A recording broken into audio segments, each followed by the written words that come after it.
বিকেল হলেই কিছু খেতে ইচ্ছে করে, কিন্তু কি খাবো খুঁজে পাই না। আজকে সিদ্ধান্ত নিয়েছিলাম যে বিকেলবেলা সিঙ্গারা বানাবো।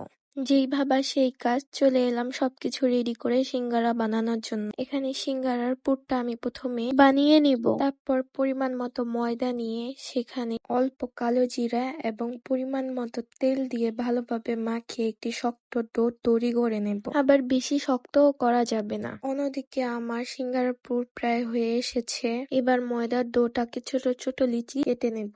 এখানে আমি কিছুটা তেল লাগিয়ে নিলাম যাতে বেলার সময় ময়দা লেগে না যায়। হোটেলে দেখেছিলাম তারা লম্বালম্বি ভাবে বেলে নেয়, আমিও সেম একই পদ্ধতিতে ময়দাটাকে লম্বালম্বি ভাবে বেলে নিব। তারপর একটি ছুরির সাহায্যে মাঝখানে কেটে নেব। একটি কোণের মতো তৈরি করে সেখানে আলুর পুর দিয়ে দিব। যেহেতু বাসায় বানাচ্ছি তাই একটু বেশি বেশি করে পুর দিতেছি। এবার সিঙ্গারার মুখটা লাগিয়ে দিব। এভাবে আমি সবগুলো সিঙ্গারা বানিয়ে নিব।